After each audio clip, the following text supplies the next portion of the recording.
Si et demano que et facis responsable dels teus sentiments, què has entès exactament? Aparentment, pot semblar que tot està molt clar, perquè coneixes el significat de responsable i sentiments, que sembla que ho digui tot, però en realitat no concreta res. Què vol dir fer-se responsable dels propis sentiments? Responsable dels teus estats emocionals? Responsable dels teus actes? Tenir autocontrol? La veritat és que res a veure. Aquest concepte és clau i està relacionat amb la maduresa emocional. Tota persona ha d'aconseguir desenvolupar-lo per viure de manera autònoma. I com que el seu significat resulta confús, per això t'he fet aquest podcast. Benvingut a Pulsacions de Psicologia. Soc Jordi Planes, estudiant de Psicologia, i m'encantarà aportar-te valor en aquest tema. En aquests episodis et parlo de temes essencials per tota persona que estigui en procés de canvi, o per tots aquells que us apassiona la psicologia. En què consisteix fer-se responsable dels propis sentiments? Doncs bé, té dues dimensions. Per un costat, té un contingut positiu, que ve a dir el que s'ha de fer. I per l'altre costat, té significat de tipus negatiu o d'omissió, és a dir, el que no s'ha de fer. I aquest darrer és el que genera més confusió. El predicat positiu es refereix a reconèixer les nostres emocions i, per tant, inclou ser honestos amb allò que sentim i tenir-ho en compte i fer servir aquesta informació de forma constructiva. Per contra, el predicat negatiu consisteix en que no ens fem responsables del que no ens hem de fer responsables. Aquí és on les persones dependents, poc centrades en si mateixes o insegures, solen tenir problemes. Pel que fa al predicat positiu, ser honest amb un mateix i les pròpies emocions resulta l'exercici més difícil que hi ha. Primer, perquè requereix el desenvolupament d'habilitats emocionals bàsiques, que han de ser apreses. Sí, això genera una mica de confusió i per això ho haig d'aclarar. Encara que les emocions són connaturals a l'ésser humà, reconèixer les emocions, diferenciar-les i fer l'exercici d'autoescolta requereix consciència sobre un mateix i, per tant, requereix el desenvolupament d'habilitats. Aquest desenvolupament està molt condicionat per l'entorn. Les persones que viuen en entorns on no hi ha hagut educació emocional, és molt probable que els seus referents no hagin desenvolupat aquestes sensibilitats. En un segon lloc, tenir aquestes habilitats anteriors desenvolupades no és suficient. És necessari un pas més, que és el de permetre'ns psicològicament reconèixer-les. Això significa ser capaços de fer un acte d'honestedat amb nosaltres mateixos, en relació amb allò que estem sentint. Faré un parèntesi per introduir un dels conceptes importants en psicologia i que de totes heu de conèixer. Es tracta de permetre's un mateix alguna cosa. T'ho explico per sobre amb un exemple i després ho analitzo amb calma. I és que una cosa és poder fer quelcom, una altra és voler fer quelcom, una altra és necessitar fer-ho. I per últim, és permetre-s'ho. És a dir, una cosa és poder, que indica capacitat física.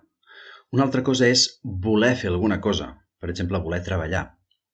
Una altra és necessitar fer alguna cosa. I pot ser que una persona no vulgui treballar, però que necessiti per tenir ingressos. I finalment, un altre concepte és permetre-s'ho. Perquè pot ser que es donin tots els requisits anteriors i alhora la persona no s'ho permeti. És a dir, encara que a una persona es donin les condicions de poder físicament fer una feina i que a més es donin els requisits de que desitgi treballar i ho necessiti i fins i tot li convingui a nivell físic i mental, pot ser també que alhora no s'ho permeti. Perquè permetre-s'ho requereix que aquesta persona no entri en conflicte psicològic, no entrin en joc pors, limitacions que li impedeixin realitzar aquesta tasca. Recapitulem. Dèiem que el predicat positiu significa ser honestos amb el que estem sentint. I això implica tenir desenvolupades les habilitats d'autoescolta emocional, saber diferenciar estats emocionals, permetre'ns reconèixer allò que estem sentint i tenir-ho en compte. T'invito ara a reflexionar sobre tu mateix amb aquesta pregunta. Et fas responsable de les teves emocions? Si és així, escoltaràs com et sents per dins. Seràs honest amb el que sents i ho tindràs en compte. Fer-nos responsables dels nostres sentiments també inclou fer-nos responsables de les nostres decisions i necessitats. Això ho veurem més endavant. Pel que fa al predicat negatiu, dèiem que es refereix a que no ens fem responsables d'allò del que no ens hem de fer responsables. Especialment de no fer-nos responsables de com se senten els altres. Això de no fer-nos responsables de com se senten els altres potser et sona una mica malament. Per això cal que ho expliqui bé. No es tracta de menysprear els altres, ni tampoc de convertir-nos en una persona freda. Res a veure amb això. Es tracta d'assumir la responsabilitat dels sentiments que ens correspon assumir de forma sana i en no assumir tota la resta perquè no és sa. Però això no vol dir que no tinguem en compte els altres o que no els puguem aportar valor. El que ens ve a dir és que no podem assumir la responsabilitat sobre els seus sentiments.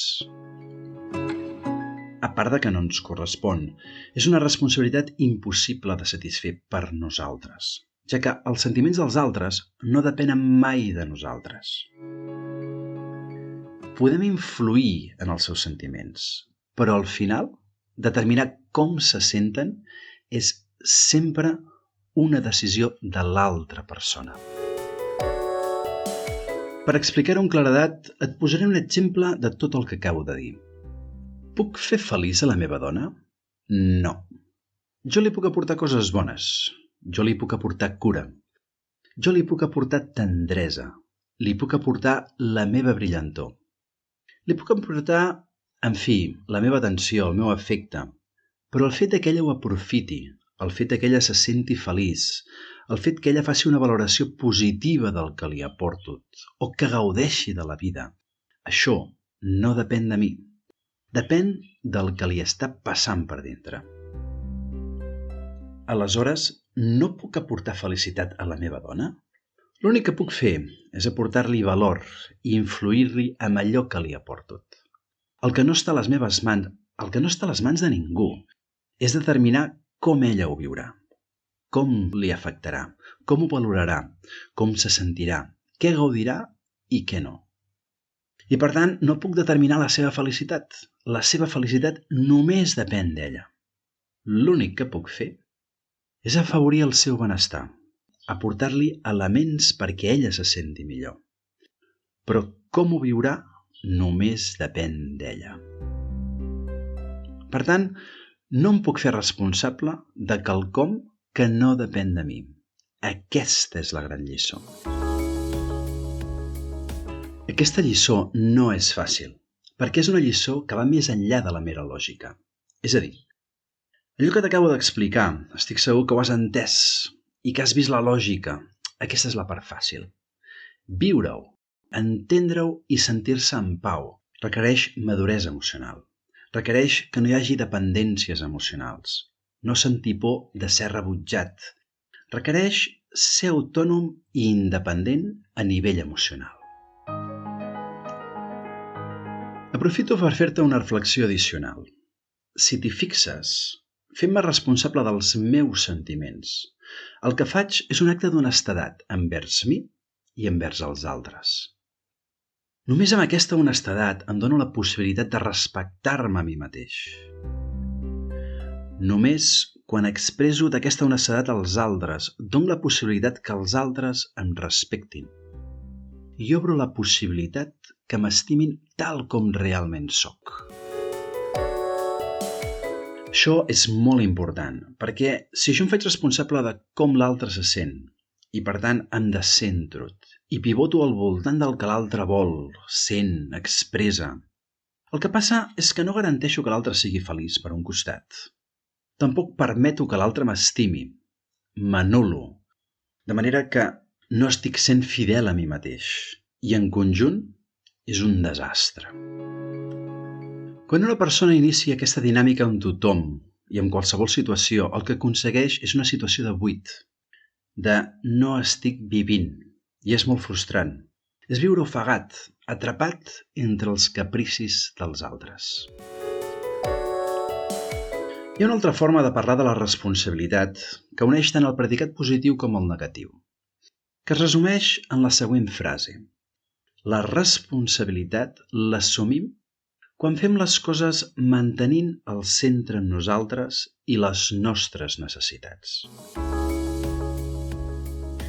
No només és la forma més sana, és també la forma més plena de viure. És quan fem les coses de forma genuïna, en plena autenticitat, per decisió pròpia. Has sentit alguna vegada que algú digui «No m'agrada cuinar, però ho faig perquè no tinc més remei». Aquesta persona no ho gaudirà gaire. Seria molt millor que trobés raons més sanes per fer el que està fent. Mentre no ho aconsegueixi, tindrà una sensació de buit, de malestar, de perdre el temps i les energies en quelcom que no li aporta valor. El més paradoxal és que aquesta frase se sol posar com a exemple d'algú que assumeix les seves responsabilitats. El que us vull transmetre és que des de la psicologia aquestes expressions mostren que aquesta persona no està assumint la responsabilitat del que està fent. El nostre cuiner no assumeix la responsabilitat de cuinar com una decisió pròpia, dirigida a generar valor, sinó que es resigna a fer quelcom per imposició, encara que sigui per les mateixes necessitats. I per tot això no ho gaudirà. Quants de vosaltres heu sentit tantes vegades? A mi m'hauria agradat fer moltes coses, però com que et tenia tu, he tingut que renunciar a tot.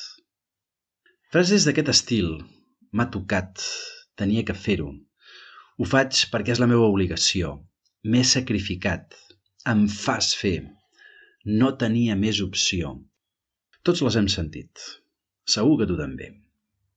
Et sonen bé? Segurament les veus com a normals. Les hem normalitzat. Hi ha alguna cosa que no t'acabi d'encaixar en aquestes expressions?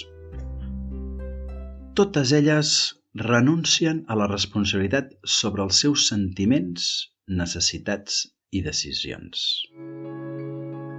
Si t'hi fixes bé, en comptes de reconèixer les necessitats pròpies i de reconèixer que són nostres, el que fan és atribuir que les nostres accions i les nostres decisions es deuen no a nosaltres ni al nostre criteri, sinó al que han imposat els altres o les circumstàncies. Sobre qualsevol situació es poden formular expressions posant el centre en un mateix o a l'entorn. Així, si algú diu «cuino perquè tinc un fill i no em queda més opció que sacrificar-me», tal com dèiem abans, no ho gaudirà gaire fins que no trobi raons més poderoses per fer el que fa. Segurament se sentirà molt diferent el dia que digui «cuino perquè vaig decidir tenir un fill a qui estimo i a qui vull cuidar amb tot l'amor del món». O una persona pot dir «no apliquem les regles de seguretat perquè els clients es queixen». Segurament no aconseguirà canviar la política de l'empresa si no reconeix les necessitats que hi ha al darrere. No aplico les regles de seguretat perquè tinc por de perdre els clients i no sé com dir-los-ho sense que s'enfadin. Un altre exemple seria «li vaig cridar perquè es va portar malament». Que fent aquest exercici d'averiguar quins són els nostres sentiments i necessitats es podria convertir en un «el vaig escridassar perquè em vaig posar nerviós i no vaig saber com reaccionar adequadament». Un altre exemple seria «vaig començar a veure perquè a la colla tothom ho feia», que es podria convertir en un Vaig començar a veure perquè volia sentir-me part del grup i em feia por que no m'acceptessin. Molt més constructius si ens fem responsables del que sentim, el que pensem i el que fem. Ens ajuda a prendre consciència de les verdaderes necessitats, ens empodera, ens orienta a solucionar el problema. Ens ajuda a respectar-nos a nosaltres mateixos i és el primer pas perquè els altres ens respectin. I fins aquí l'episodi d'avui. Cada 10 dies publicaré un nou episodi. Què opines? Què t'ha mogut aquest episodi de Pulsacions de Psicologia? T'ha fet reflexionar? Hi ha coses que no hagis entès o que creguis que seria interessant aprofundir? T'escolto. Envia'm, si us plau, els teus comentaris. Sí, molt important, si t'ha agradat, si t'ha servit o creus que algun conegut teu li pot ser útil, si us plau, fes-li arribar. Fent-ho m'ajudes enormement. Moltíssimes gràcies. Desitjo que hagis gaudit d'aquest podcast, espero que hagis connectat amb aquests conceptes i que aquestes aportacions t'hagin resultat enriquidores. Des d'Indonèsia t'abraço amb força i ens veiem al proper episodi de Pulsacions de Psicologia.